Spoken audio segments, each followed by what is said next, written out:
Et bonjour à tous. Après une énorme pause, heu, je reviens pour vous parler d'Hearthstone parce que je n'ai pas arrêté. J'avais juste besoin de faire une pause au niveau des vidéos, et de plein de choses. Voilà, le mois de janvier a été très chargé. J'ai un peu mis le YouTube et les autres choses de côté, puisque c'est ce qui marche le moins pour moi. Mais je continue de m'amuser dessus, donc je vais continuer de vous faire des vidéos. Et aujourd'hui, on est là pour parler d'une des nouvelles, hem auquel on s'attendait le moins. Les nerfs étaient prévus. Voilà, il y a eu 2 légers nerfs sur 2 cartes. On va pas trop s'y attarder. Ce sur quoi on va s'attarder, c'est le changement de statut de 6 cartes qui auraient dû être dans le mode standard pour toujours, selon la règle comme quoi c'était des cartes du set basique, et qui vont devenir libres par pur choix de Blizzard. Parce qu'il a déterminé que ces cartes étaient trop présentes et limitaient le design et la construction de decks en standard. Et on va commencer tout de suite avec le Drake Azur. Alors le Drake Azur, c'est vrai que c'est devenu un petit peu le tour 5 de tout le monde.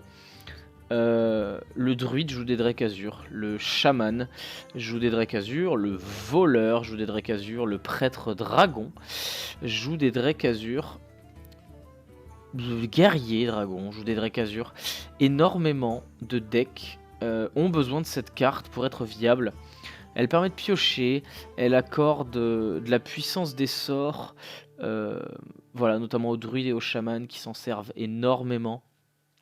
C'est une carte passe-partout qui fonctionne très bien et qui malheureusement prend la place de beaucoup de tour 5 dans le jeu, qui pourrait être très très intéressant. Voilà, en voleur, on a vu beaucoup de tests quand Gadgetzan est sorti avec le Kaïd cambrioleur.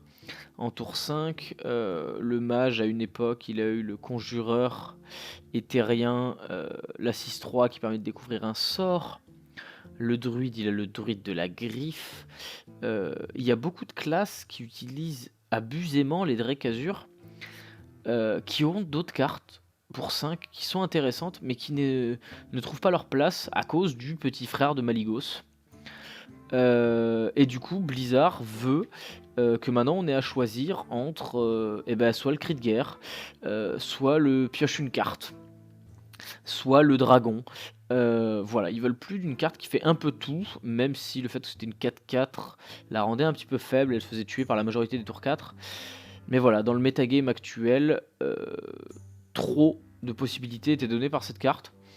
Est-ce que c'est une bonne chose ou une mauvaise chose? Je ne sais pas. Parce que le Drake Azur était devenu une carte emblématique du chaman midrange. Chaman qui va perdre le Trog et le Totem Golem dans la prochaine extension. Donc qui va quand même prendre un sacré coup dans le museau. En plus du Drake Azur, j'espère que ça va pas replonger le chaman dans les tréfonds des classes d'Hearthstone. Même chose pour le druide qui devenait un anti-Reno. Et qui était en train de remonter la pente tout doucement parce que Gadgetzan l'avait mis un peu au fond. Et le Drake Azur est un de ses meilleurs tour 5, que ce soit le druide Aviana Kun avec le combo ou le druide Jade. Et du coup, voilà, j'espère que c'est des classes qui vont pas trop perdre de la disparition de leur meilleur tour 5, tout simplement. Pour le prêtre et le guerrier dragon, comme Roche Noire saute à la prochaine extension. Je sais pas si ça va avoir un grand impact. Et le voleur miracle, on en parlera au moment d'une autre carte qui va le toucher énormément également. Sylvanas Coursevent. Alors là, je suis pas totalement d'accord avec Blizzard parce que avec la rapidité du jeu actuellement, avec les pirates, avec les jades qui croissent extrêmement rapidement, avec les decks Reno qui ont réussi à trouver de la valeur sans Sylvanas, c'est une carte qui n'était pas trop jouée au final. Sylvanas, elle avait très peu de place dans des decks. Elle est arrivée dans le Reno-Lock au début, mais elle est sortie dans le mage Reno de temps en temps, on la voit, mais c'est très rare. C'est difficile de trouver un deck dans lequel elle est instantanément choisie. Le guerrier contrôle, mais le guerrier contrôle est très peu représenté actuellement dans Hearthstone. Et du coup, difficile de trouver une carte à 6 cristaux de mana qui surpasse Sylvanas. Bah si, Reno est plus joué que Sylvanas, Torissant est plus joué que Sylvanas, le commissaire priseur est plus joué que Sylvanas, la justicière, cœur vrai, est plus joué que Sylvanas. Ça fait quand même beaucoup de cartes qui ont plus de valeur que Sylvanas actuellement. Je pense que même Sylvanas parmi les 9 classes est moins joué que Aya, qui ne peut être joué que dans 3 classes. D'autant que celle-ci possède le râle d'agonie le plus puissant du jeu. J'espère que, comme ils disent, d'autres cartes dotées de râle d'agonie vont être prometteuses. Et ben, on vous attend, les gars, parce que la dernière fois qu'ils ont détruit une carte qui était bien, mais qui n'était pas surutilisée, c'était le déluge de l'âme. Et on n'a rien eu pour compenser, donc on va voir. Mais Sylvanas, c'était pas du tout une auto-include. Et oui, son effet est extrêmement fort, mais il y avait le fait qu'elle était très très lente et qu'il y a beaucoup de situations dans lesquelles elle n'était pas jouable, qui l'a contrebalancé un peu naturellement, j'ai envie de dire. Donc ce nerf là, bon, il s'explique, mais parmi les 6, c'est celle qui, je pense, avait le moins de potentiel de casser le jeu, on va dire. Le prochain, c'est Ragnaros. Ragnaros, c'est tout simplement une carte qui bloquait les tours 8. C'est une excellente carte, Ragnaros. Son seul défaut, c'est son côté aléatoire, mais étant donné qu'il se fait pas de dégâts quand il attaque, que ses 8 dégâts il les inflige de tour où il arrive, donc en quelque sorte il a une charge, qu'il puisse aller dans la tête et passer les taunts si on a de la chance. Il y a plein de choses qui font que Ragnaros, c'était le premier tour 8 qu'on mettait dans un deck. On cherchait un tour 8, on mettait Ragnaros et ensuite on réfléchissait si Ragnaros ne marchait pas. Dans les decks mid-range, c'est lui qui terminait les curves. Dans le deck contrôle, c'est lui qui commençait à renverser la situation. Il y a plein de choses qui font que Ragnaros est trop puissant. Et au lieu de le nerfer et de le faire coûter 9 ou 10, Blizzard a décidé de le retirer du mode standard. C'est dommage parce que c'est vraiment une créature emblématique de Hearthstone. C'est une des cartes préférées de beaucoup de joueurs. Il a énormément d'histoire en tournoi. Mais bon, ça se comprend. C'est beaucoup plus compréhensible que Sylvanas en tout cas.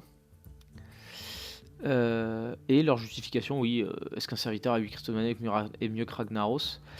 Bah, c'est vrai qu'il y a beaucoup de fois on répond des non, hein, même presque tout le temps on répond des non. Il y avait du neuf en fonction des decks, il y avait Isera qui rentrait, il y avait l'Exstrasa qui rentrait, sinon il y avait les légendaires de classe, mais c'est vrai que pour 8, Ragnaros a un peu cassé le jeu à ce niveau-là. Et du coup, oui, je comprends qu'il veuille le passer, même si je trouve ça dommage parce que c'était vraiment une carte emblématique. Alors maintenant, on passe aux cartes de classe. Et c'est des cartes de combo. Les 3 qui vont être présentées. Et il y en a une que je trouve très dommage. Et 2 que je comprends l'explication, mais que je trouve dommage aussi. Puissance accablante. Avec le fait que le Zo est parti sur une optique de défausse maintenant. Et qui joue plus Soulfire. Enfin, Feu de l'âme, pardon. Ça va pas le gêner beaucoup, je pense. Le Zo va très bien s'en sortir. De toute façon, il en jouait une et encore, il y avait le sergent grossier qui pouvait prendre la place. Le vrai problème, c'est que du coup, le démoniste combo est mort. Ou en tout cas, ce sera plus avec puissance accablante. Ce sera avec sergent grossier. Ce sera avec le porte-lance, peut-être, je sais pas. Mais voilà. Reno s'en va à la prochaine extension, donc c'est vrai que le Reno Lock avec le combo s'en ira avec Reno probablement, mais voilà, puissance accablante, c'est un peu dommage je trouve. Peut-être qu'ils auraient pu la nerf à +3/+3, mais la disparition de cette carte, pareil, c'est une carte très emblématique du démoniste et du Zo en particulier. Ça fait bizarre en fait tout simplement de se dire qu'on ne pourra plus jamais jouer cette carte en standard. Et je sais pas si ça va diversifier les démonistes parce que du coup le démoniste Zo ne va rien toucher et le démoniste bah, du coup, le démoniste contrôle va être très très contrôle, mais même maintenant, on a enlevé le combo, donc puissance accablante est pas joué actuellement dans la méta. Donc je sais pas pourquoi ils font ça.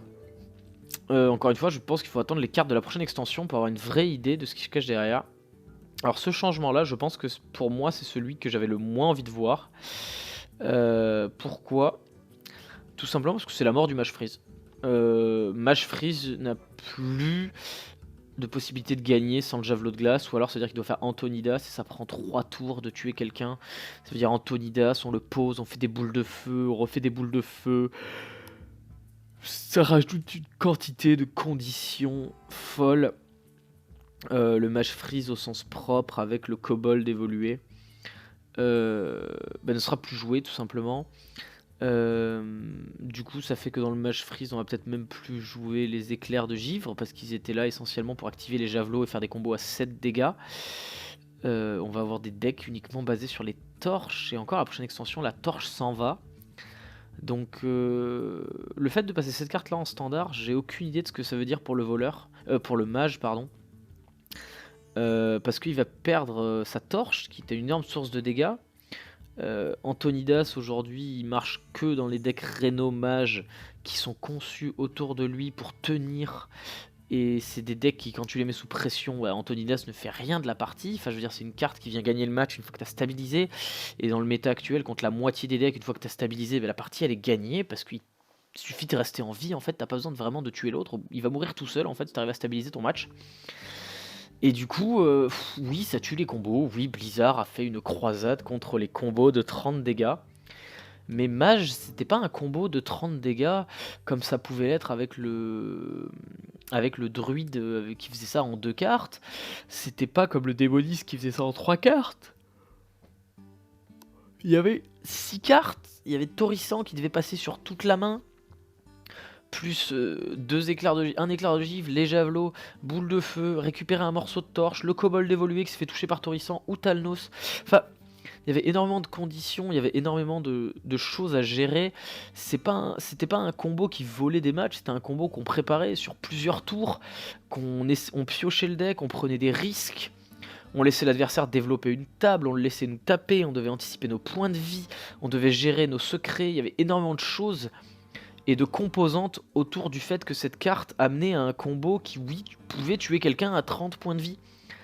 Mais réduire le fait que cette carte engendrait par ailleurs des dégâts très élevés et constitue parfois moins l'élément clé de certaines combos infligeant jusqu'à 30 points de dégâts, non, on peut pas le réduire à ça parce qu'il y avait trop de conditions autour qui faisaient que c'était un combo où c'est pas pour rien que le Mage Freeze, tout le monde ne peut pas le jouer quoi. Voilà, donc celle-là je suis un peu déçu.